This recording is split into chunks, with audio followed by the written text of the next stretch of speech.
Welcome to the Lone Star Keto Podcast. I'm your host, Amber. My vision for this podcast is to showcase experts in the keto carnivore community, as well as those who have compelling stories that inspire and give others hope. My wish is that no one has to suffer like I did. If you find value in this podcast, please consider subscribing and hitting that notification button. And as always, feel free to share. Thank you so much for your support. Hi, I'm Amber, and welcome to the Lone Star Keto Podcast. Today I have a very special guest, Maria Emmerich. Welcome, Maria. Thank you for having me. I feel so honored to be here. Well, I'm very excited to have you. I think you are just the coolest person ever. I don't know. I'm sure everybody probably knows who you are, but oh my goodness. I mean, she is an author of multiple books. I think I have them all. Some of them signed. Yes, I have actually met Maria in person, and she's awesome. And gosh, you coach, you play the guitar, you hunt, you kayak with whales, and you spend part of your time in Hawaii, part of your time in Wisconsin. I mean, you were just going, always creating recipes and spending the coolest time with your boys. I love that, all that outdoors stuff.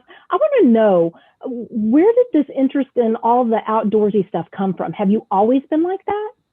You know, it's interesting that you're saying like all of these things. I feel like I wasted a big part of my time being unhealthy, unwell, depressed, not wanting to do things when I was younger, before I changed my lifestyle. And that's why a lot of people are like, wow, is it okay to do this long term? I'm like, I've been doing it for 23 years. This is how I eat, and I'm not dead yet.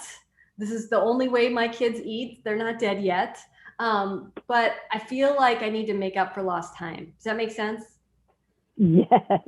You know, I wasted too much time just sad and depressed. And man, when people don't think that what they put in their body, I mean, we're an input-output system. You know, what you put in, you're going to put out and radiate. And I feel like I have so much life I want to make up for. So yeah, but I grew up living in Wisconsin. I grew up in north central Wisconsin, which is where everybody hunts, everybody fishes. You know, the winters get long, but you still go outside and you ice fish. You do, you know, all of these things. I grew up in the woods. I mean, we had a cabin, which was more of a shack with an outhouse.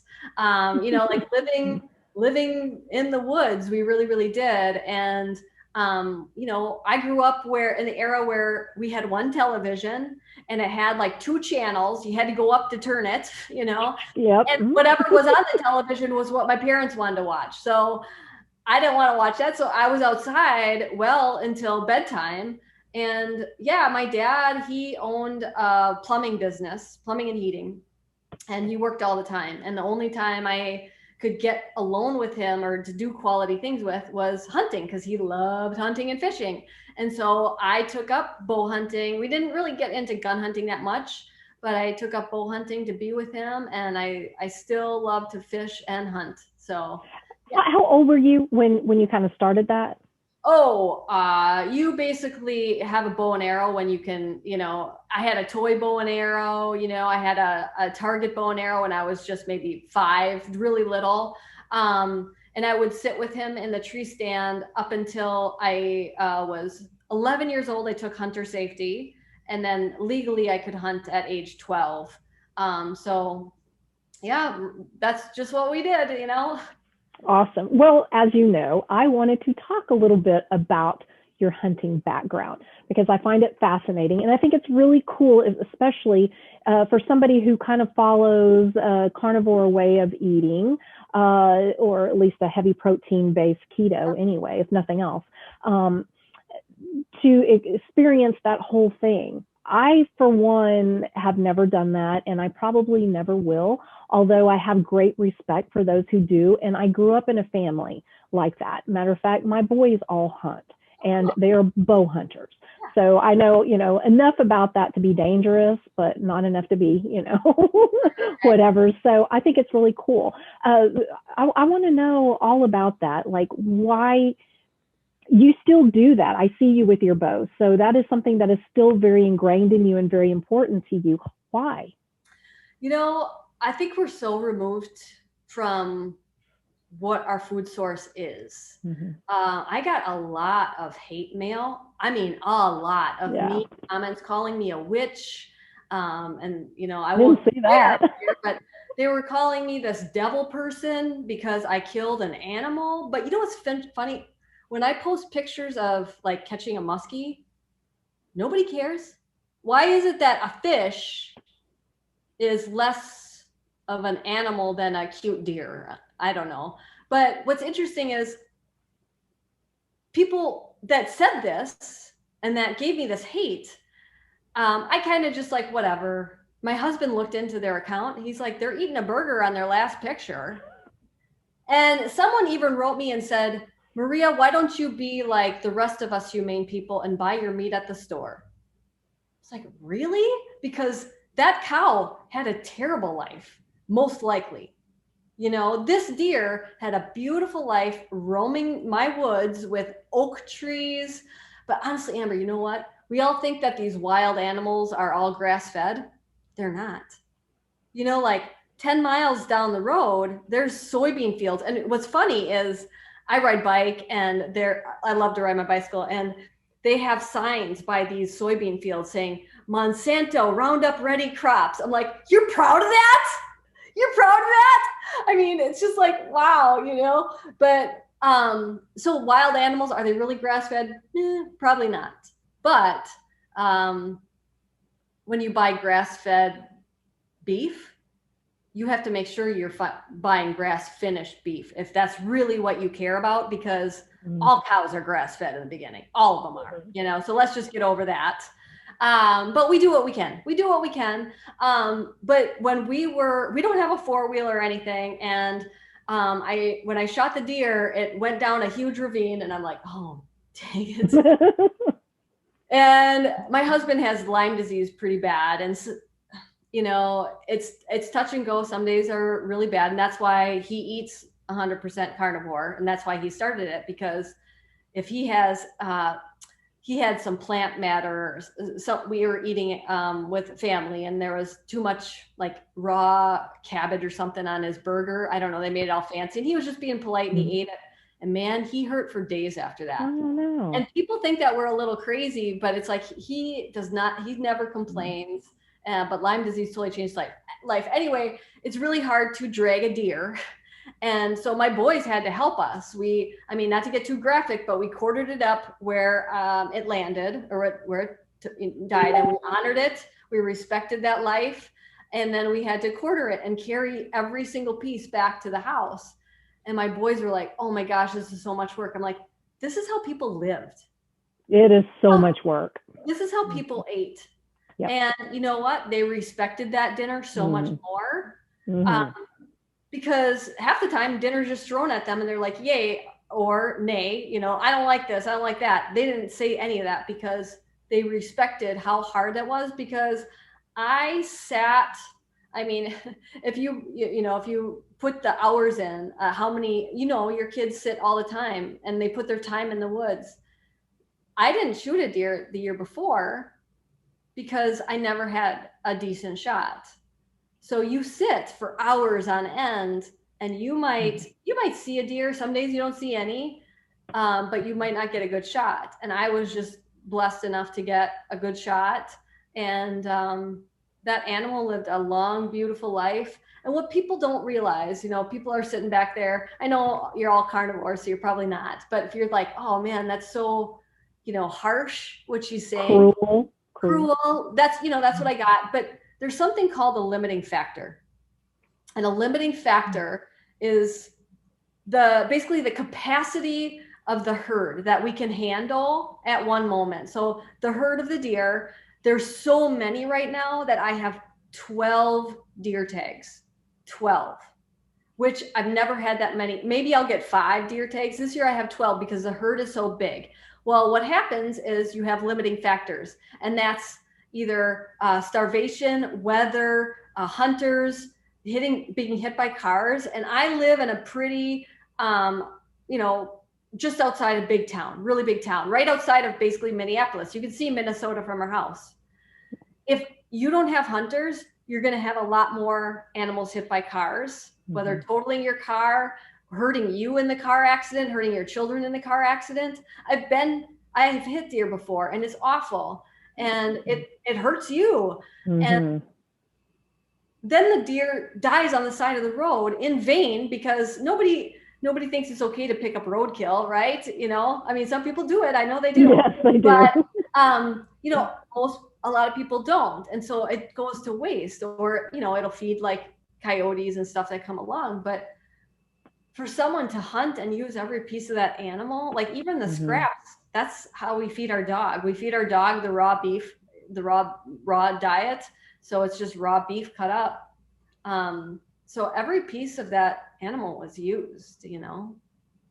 Yeah, I do. Like I said, I've been raised that way. My boys just got back from Colorado elk hunting, I think the end of September. I can't remember anyway, September, somewhere in there. And my son did get an elk. Awesome. He stalked that puppy and he shot it with a bow. And that's hard in the mountains, It because is. you really have to drag everything out. They were high up too, very high. But they this time they got a pack animal to take down the elk, because last year it killed them. My husband's like, I think my days of dragging an elk off a mountain are kind of going to be limited. Yeah. It's a lot of work. It is a lot of work. My dad went this last September too, and he's almost 70 now, and he sadly didn't get a deer, an elk, but he was training for months before that. He started training, you know, in the beginning of the summer, and he would hike up the steep. They have a steep driveway by the shack, the cabin I was telling you about, and so he goes up and down, and then he'll add a pack to get more weight and more weight and more weight until he's in good shape. And it's a great way to get in shape. Yeah. Well, my boys, they normally do that. But with COVID and all that kind of stuff, and they weren't going to the gym because they were closed and all that mess. So it really kind of put them behind, and they just didn't take the initiative to do what they needed to do at home as much. My husband wore a pack, but we don't really have hills where we are. We kind of, you know, it kind of goes up a little bit, but there's nothing all that. But he would put, you know, weight on his back, and he would, you know, do that to try to get ready. But they were not ready this year. They just weren't. So yeah, a pack animal. Yeah, but elk meat. Hey, got elk meat. So there you go. That's so awesome. Have you ever been on any of those special hunts, like elk hunts or, you know, caribou or anything like that? I haven't. My dad goes often. My younger brother does too.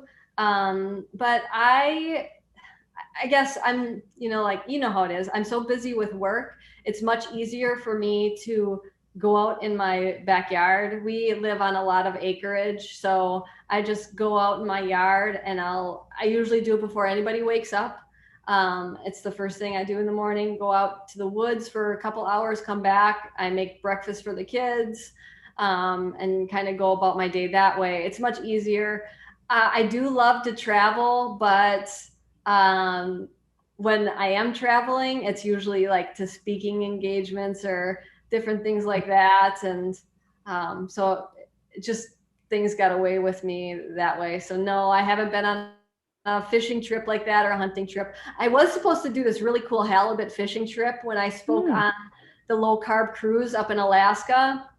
And it was so windy, we almost got blown off the boat that we were fishing on. And so they canceled at the last minute. So that was the only chance I got kind of close to doing it. Oh man, I was going to ask you, have you ever thought about trying a dream hunt in Alaska?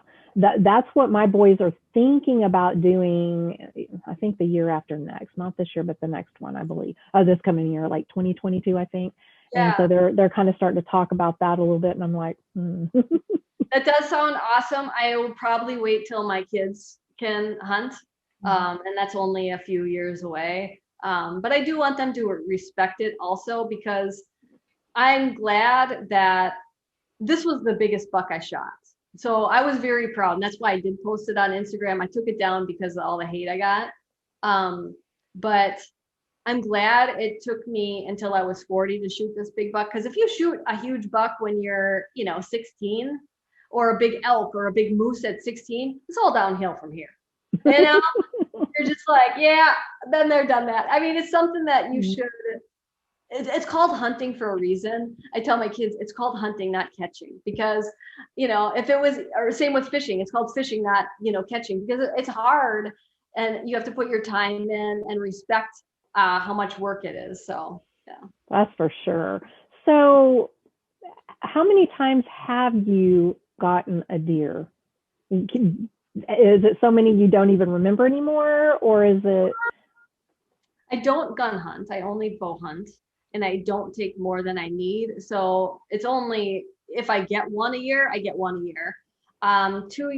What was it? 2 years ago, I spoke in, you know, hunting is, you know, from mid-September, bow hunting is until the end of December, basically.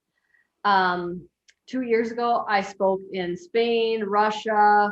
I was speaking everywhere throughout that, you know, good hunting season. The best time is during the rut, when they're, you know, mating season, which is like the end of October, early November for us. And I was speaking in Russia and Spain at that time. So I didn't get one that year, but other times, I mean, just about one a year. And even if it's just a year that we need meat, I'll just take a doe. I'm not gonna, you know, take a small buck for that. I'll just take a doe, because that's primarily, there's a ton of does by us. And honestly, the bigger the buck, the not as tasty the meat. It's tougher. So a smaller deer, I mean, if you think veal, you know, the smaller deer tastes better too, and it's easier for me to carry out.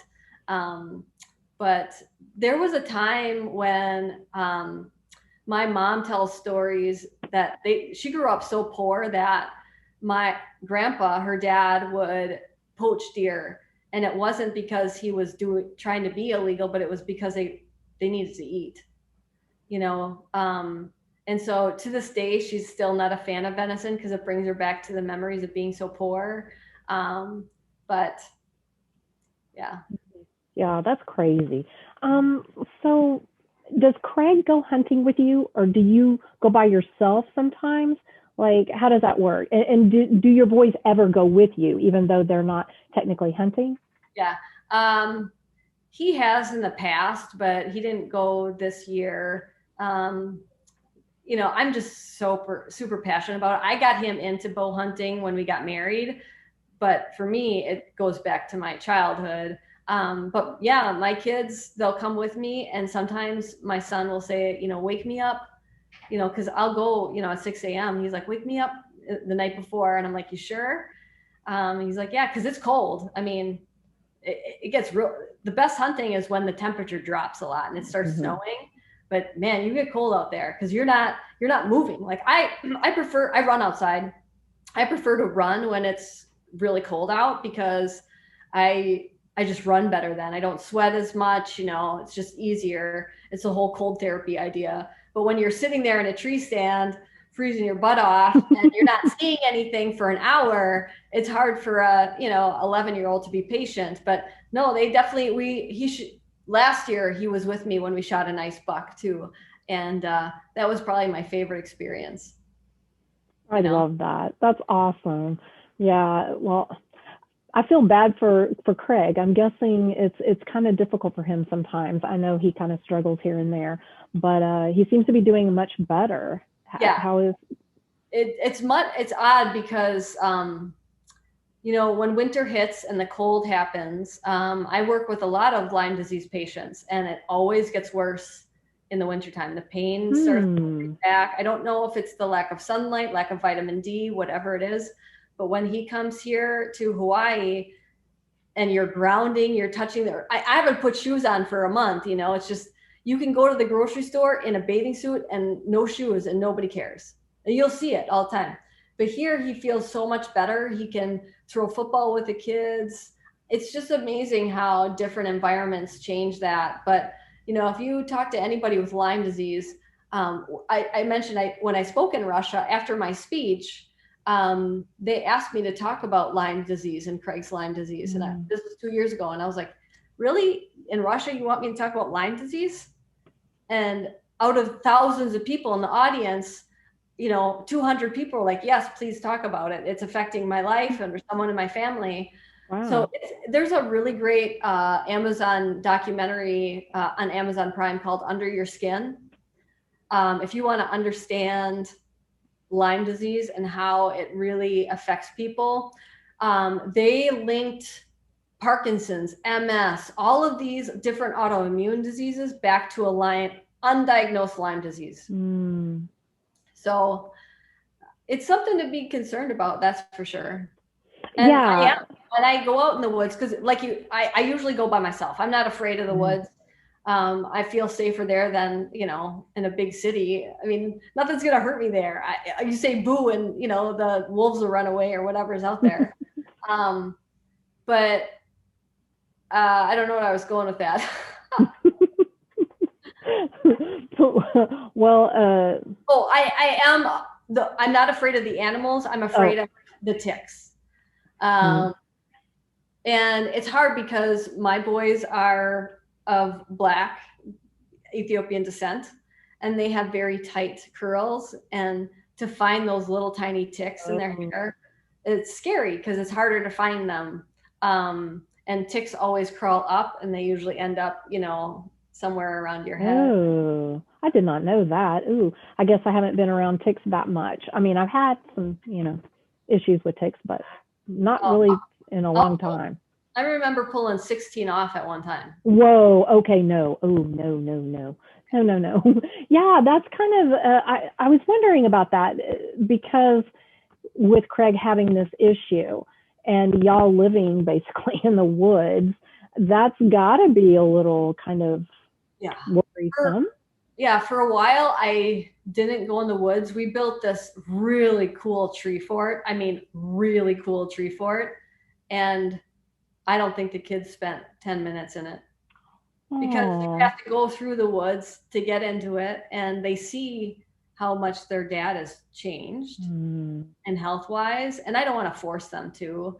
It's a really cool thing to look at. But even I was very apprehensive about going in the woods, and I did stop for a while. But it's kind of like, you get in a car accident, eventually you have to get back in the car, or a motorcycle accident, whatever.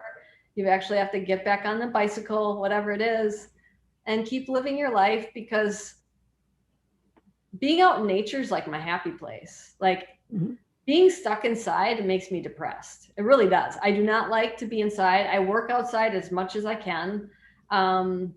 It just makes me happy. I mean, it just does. Yeah, for sure.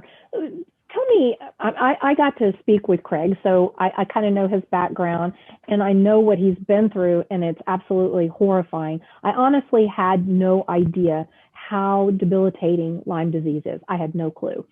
But where did he get the tick bite? Do you know, like where were y'all when he got that? It most likely was when we were moving, and he would go out and plot out the house and the land and stuff like that. It was, he kind of pinpoints it to just, being in the woods a lot and, walking the new land that we just bought. He was so excited about. But obviously something was going wrong. He was in a lot of pain, and he was in a terrible football accident when he was in high school, and he kind of thought the pain was from that. And I was like, dude, you're only 40. I want you to figure this out, because I would go camping with the boys. I would go fishing with the boys, and he'd stay home. And I was like, I'm not giving you an ultimatum, but come on, figure this crap out. And he got a Lyme disease test, and it came back negative. And my publisher said, Maria, this was confidential at the time. He was very private about his life, my publisher. And he said, I think your husband has Lyme disease, because he knew that I would do all these things with the kids without Craig, and that Craig was sometimes bedridden, He said, I think he has Lyme disease. I said, well, he's got tested for that, and it was negative. He goes, did you know that the traditional Lyme blot test is 90% inaccurate? And I was like, wow. No. He goes, he needs to get an IGeneX test. And so he went and had a specific IGeneX test, which is expensive. And sure enough, it came back that he had it, and he probably had it for the last 5 years. And when you let it go for that long, Lyme is a very smart disease. It's like these, bugs inside you that it's like syphilis. So when you take antibiotics, the Lyme disease forms these cysts and different things where they hide in while you take the antibiotics. So you think that you feel better. And then you stop the antibiotics, and guess what? They come back out with a vengeance. And so it's kind of like this game. And so he did 3 very powerful antibiotics, to the point where the pharmacist that he picked up the medication from here in Hawaii called his doctor, said, "Are you sure you want to do this to him?" And it basically wiped his gut out. Like, he had a lot of gut issues after taking all those powerful antibiotics for a long time. And it wrecked, Lyme disease causes neurological issues, depression. One of his best friends, living in Wisconsin, you have a lot of people that deal with Lyme disease. And one of his best friends from high school asked his family, "Don't leave me alone because I'm that depressed. I'm afraid I'm going to take my life." So at least he had the awareness to tell people, "I can't be alone. Please don't let me be alone." So, it's like peeling the onion, and Craig always talks about, it's like peeling the onion, slowly getting better. And food is a big part of it. When it comes to keeping his pain away, food is very important. And that's why getting rid of all of those anti-nutrients is, really important to him. And that's why we are so passionate about, everybody's like, "So Maria, you're carnivore now?" It's like, what is your why? What is your why? You have to find out why you want to venture into this, and you'll find what works best for you, Absolutely. I'm glad that he has found something to where he has some relief. I know he still has some issues here and there, and I feel terrible about that, because I think Craig is the coolest guy. And like I said, I had the opportunity to talk to Craig, and I thought he was just really an awesome person. And He's what the nicest man I've ever met. Yeah, well, y'all both are just awesome. And what's interesting is y'all both went through so much health-wise. Yeah. And y'all went through some really bad, hard times. And you've come out and look at y'all now. You just blossomed, and y'all are so happy, and living the dream now, where before there was a time where you weren't even sure you would be able to finish out the adoption of your boys. No, it was definitely, like, there's a lot of hardships that I'm very grateful I went through, because it keeps me grounded. It really does. It makes me grateful for every day. It makes me want to give back to people that are also dealing with the same struggles that we do. I don't need more stuff. I don't like fancy purses. I don't wear makeup. Like, I don't need more stuff. I'd rather help people blossom into having a family or whatever they're struggling with. But yeah, no, I was a rock climbing guide, and we were in the adoption process, and Craig lost his job. And this was over 10 years ago, because it was before we had kids. And with that job loss, when you're in the adoption process, if you have a job loss and insurance loss, all your headway, every dollar you put into that adoption goes back to zero, goes back to square one, because they have to do all of that work again. They have to, you have to do background checks and jobs and all that. So we just lost our headway with our adoption. And we could no longer pay our house payment. We ended up selling our cars. And I was so depressed, and someone said, "Maria, why don't you start writing your recipes to raise money for your adoption? And you can put it in a book, the local community will buy it." That was the goal. It gave me a reason to wake up. My goal was to sell it to, the community that I lived in and some family members, to help at least get our adoption going again. but it went gangbusters. Everybody was telling people. I never once spent $1 on advertising to this day, never once. And people just word of mouth, word of mouth, word of mouth, word of mouth. This book's really great. And I kept going. And pretty soon someone was like, put it on Amazon. So Craig figured out how to get a barcode and we put it on Amazon. And it just all of a sudden, you know, that Craig got a job, the adoption was going through, and the first baby we were placed with died of malaria. So it was just like, wow, like what the hell? You know, is this just like, and I was such a planner back in my days, way back then. I'm not anymore. But everything that I planned was falling through. But honestly, it's been better than I ever thought. I still try, still don't want to live beyond our means, because losing a house was like so sad. I mean, and scary. I don't want to be at that point where, you know, especially now with children, like we were okay, just the two of us, but to have kids and not have a place to live is scary. So yeah, I'm grateful for those hardships, because it makes me feel grateful for today and for people like you that, you know, help spread the word. And I don't know. Yeah, well, I think there is something to that, because that's just like somebody who preaches a diet but yet has never had to struggle. There's a difference. I'm not saying they're not great and they don't have great things to say, but it is different when somebody has experienced something and has come out the other side and is able to appreciate and talk about it. And I think that's huge. And I love that story about how you got started with writing. I just love that. Well, thank you. No, and a lot of people think, oh, you were always, you know, you never had a weight problem. I'm like, oh yeah, I did. I was twice my size. I had polycystic ovarian syndrome. I was given an antidepressant, an acid blocker, and I had IBS. So I was given a medication for that, all at the young age of 16. And I worked at a coffee shop. This is kind of funny. I worked at a coffee shop where I would go before school and I would make the scones and the cinnamon rolls and the muffins and all of that. And at the end of the day, what didn't sell, because I went back after school to work, finish, whatever didn't sell at the end of the day, I went home with. So guess what, Amber?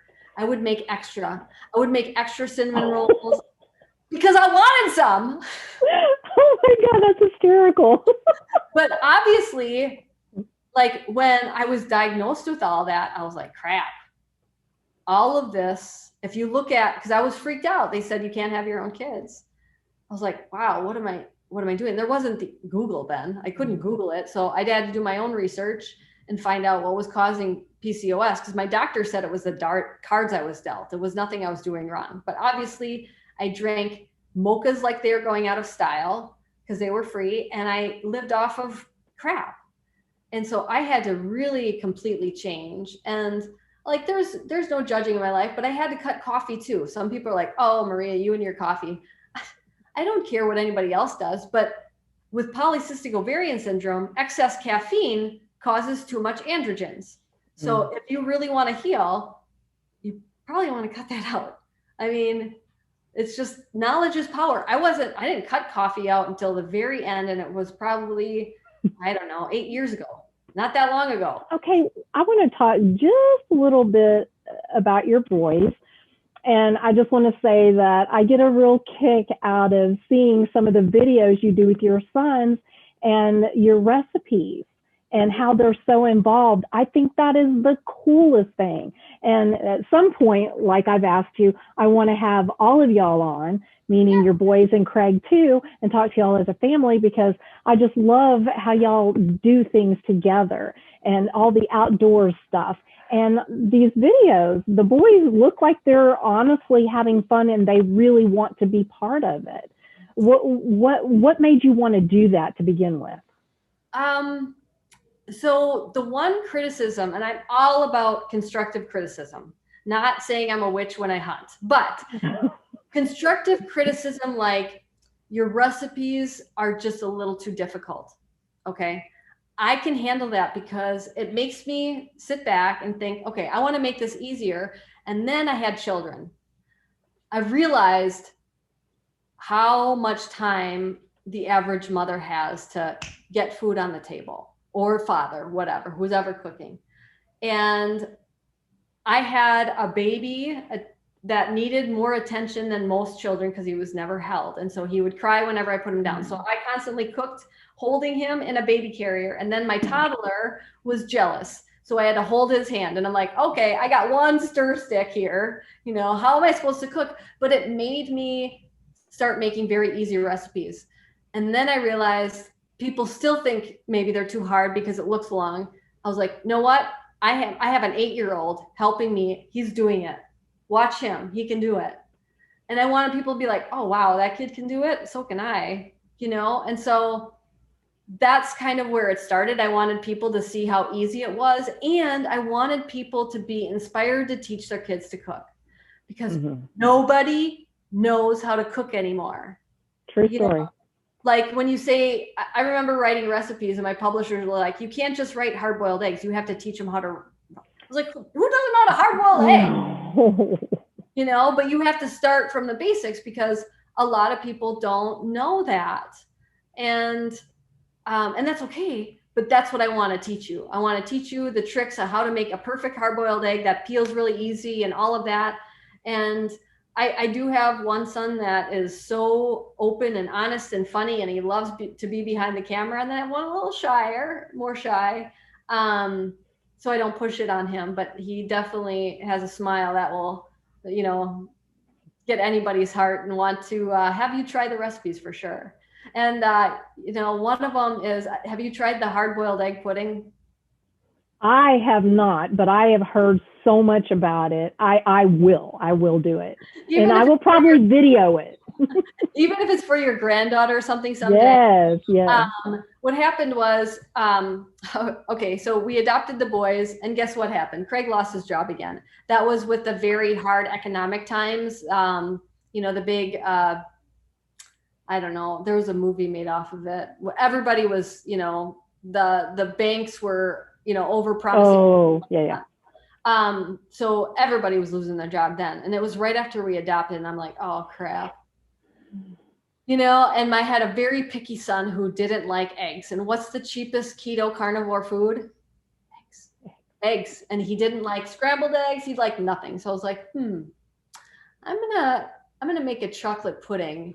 So I put hard-boiled eggs into a blender with a couple other ingredients, and people all over the world are like, this is sorcery. How is this tasting so good?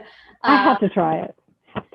And you know what else is really good? If you have any left over, you can put it into popsicle molds, and it makes fudgesicles. Like, I grew up eating fudgesicles, and it's like super good. So yeah, just getting creative in the kitchen and being open-minded to what different ingredients can do.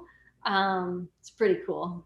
I would have never thought to blend up eggs and make pudding. I mean, what made you, I get that, okay, use eggs, find a way to do eggs, but how did pudding come into that? You know, it was just a natural thickener, and I wanted protein in this kid, because that's the thing. If you want to talk about, you know, can children thrive on a keto diet? A lot of the studies say that they don't, but they're doing research with a therapeutic ketogenic diet. Children that have epilepsy, and I work with a lot of these children, they can't have too much protein because it could bring on seizures.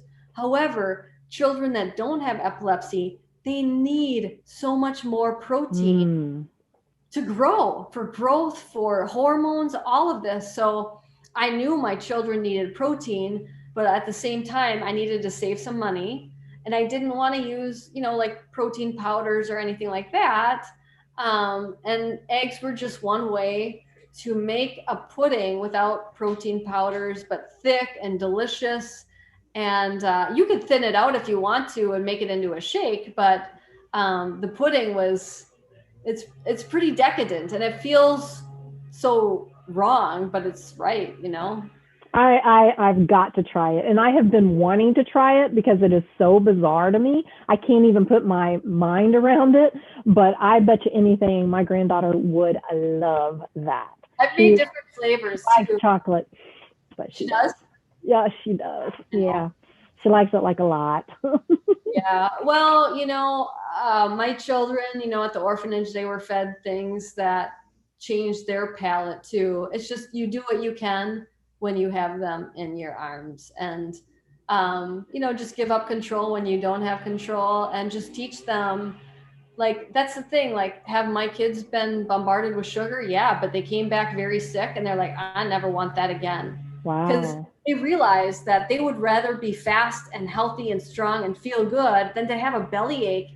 And one time, my son even threw up, and he was like, I don't want to eat that sugar again. And I'm like, I think that's the time to teach your kids, yeah, you can feel good and eat this delicious stuff, which they enjoy, or you can have this and probably not feel good for a couple days. I love that you don't seem to impose your way of eating or whatever.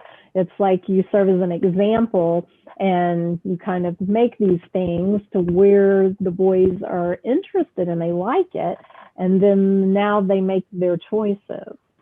They're going to be teenagers and there's going to be adults, and I don't want them to totally rebel. I want them to be like, yeah, that's not worth it. For 15 minutes of flavor in my mouth and feel crap for days, not worth it. It's not worth it. And they like to be the fastest runner. They're very competitive. They like to be the best football player, and they know that they have an advantage because on non-COVID years, they play football. And guess what? All the other kids need a break when they're like, what's wrong? I mean, they're total keto kids. Their energy is through the roof. That's so important. And I think that's what so many people just don't really understand. And like when you said at the very beginning, it's crazy how so many people don't know how important it is what you put in your body. And I'll admit, I used to be one of those people, I'd roll my eyes and go, okay, whatever, you are what you eat. Okay. And so I never really thought it was as important as it is. And now that I've come out on that other side, I'm like, what was I thinking? What exactly was I thinking? Because it is important. Totally. Okay, let me check the time real quick. Okay, I think we have just enough time. There's one thing that you put in one of your books, Oxidative Priority, and that has gotten so much attention, but yet people seem to be really confused about it. Is there a way that you can make it as simplified as possible and talk about what that is and what it means?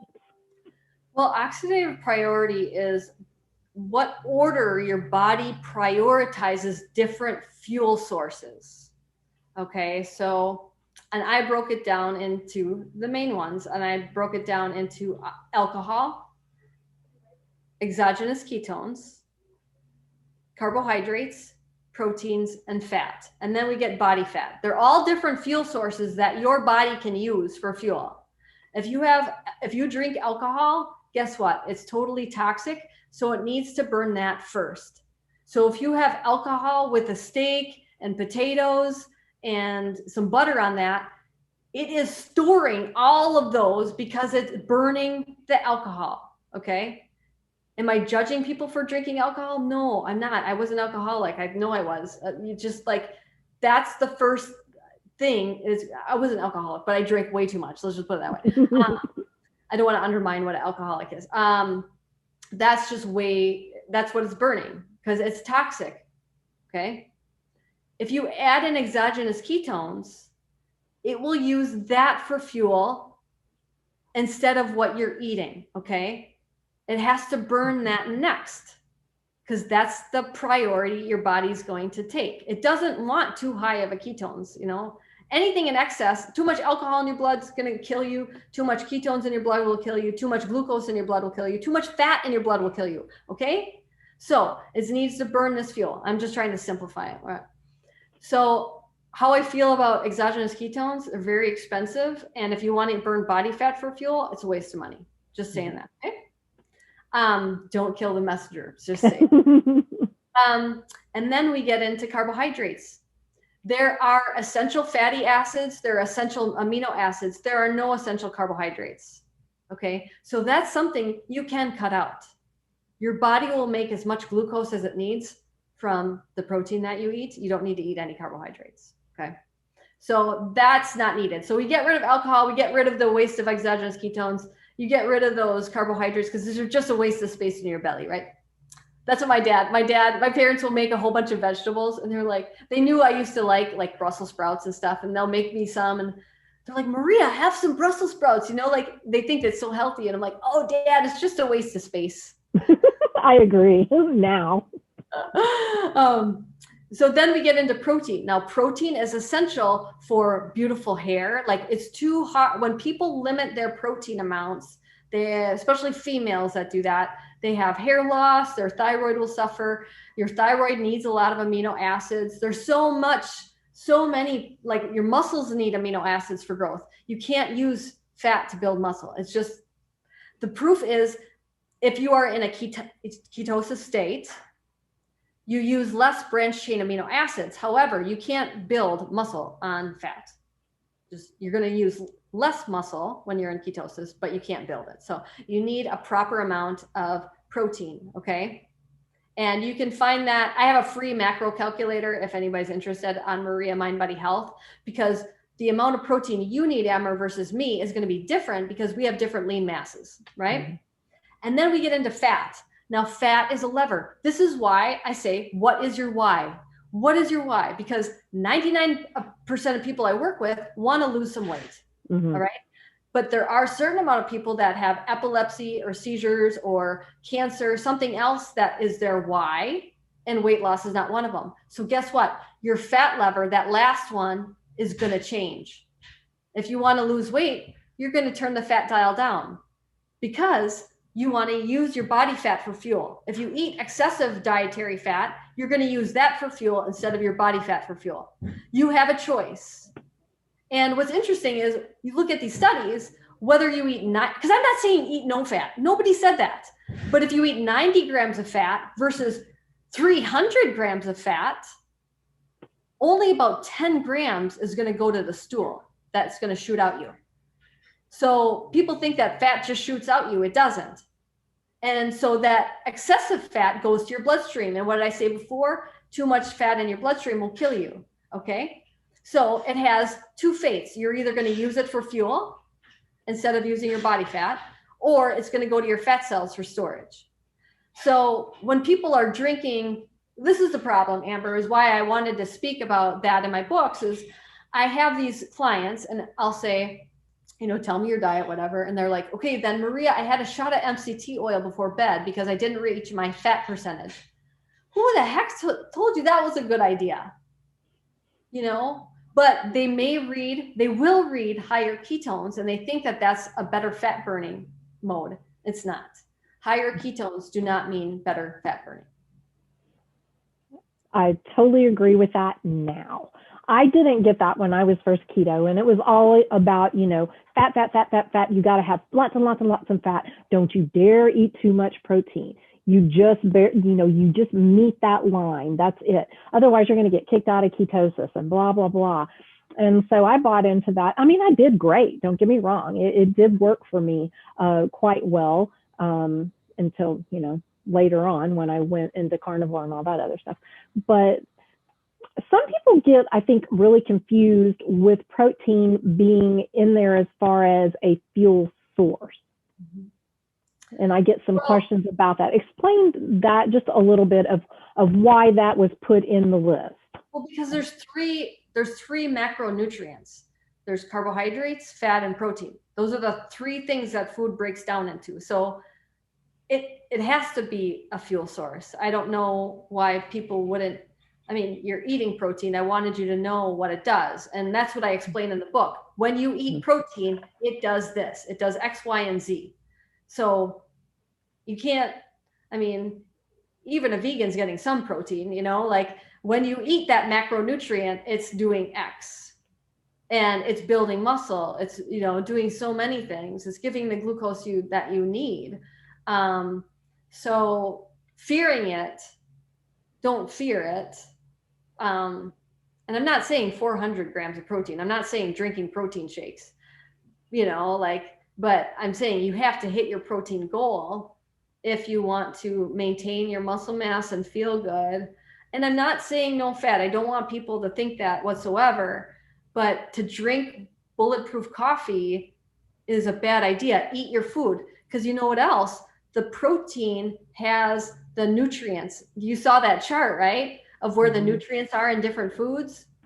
It's not in the MCT oil. It's not in, a lot of the fats, they have some fat soluble vitamins, but if you're looking at all of the other nutrients that you want, that you take multivitamins for, they're in the animal protein. They're in the steak, they're not.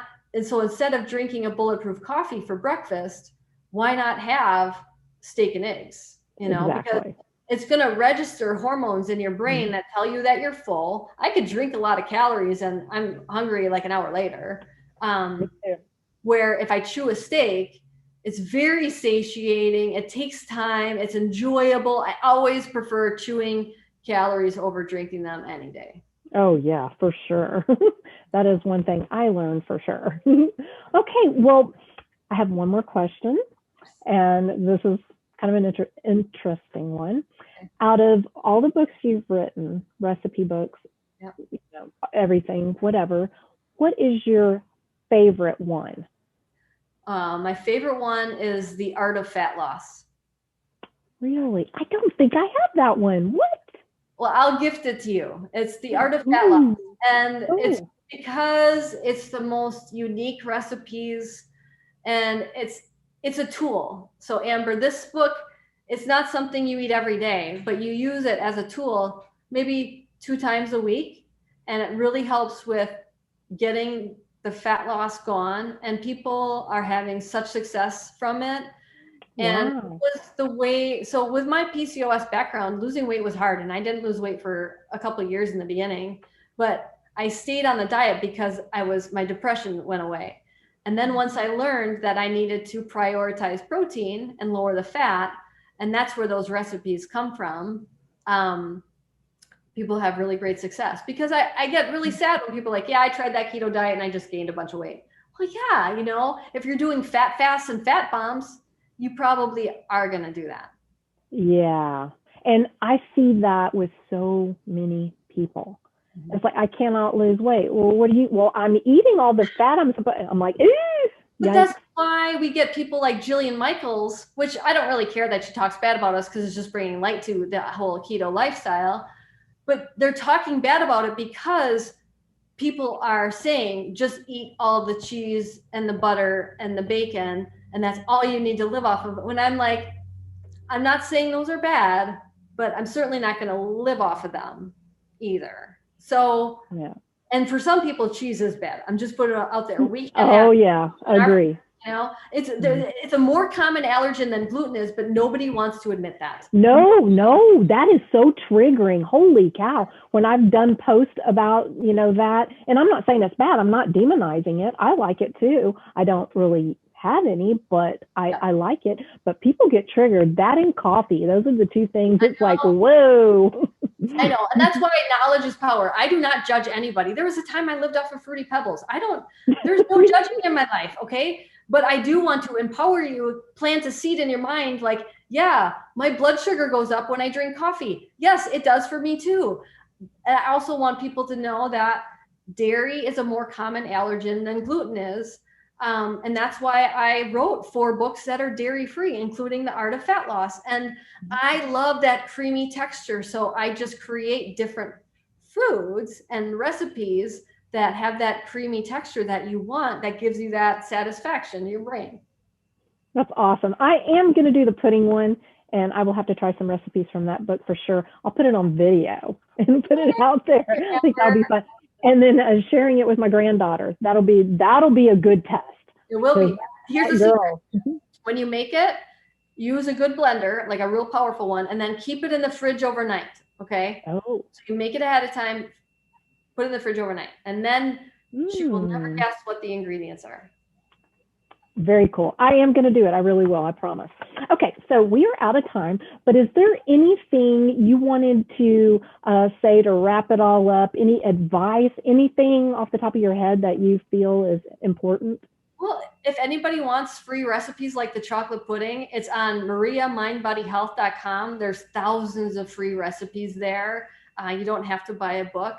I want people to be successful without, I know times are tough really not right now. So there's free recipes there. There's the keto calculator at mariamindbodyhealth.com too.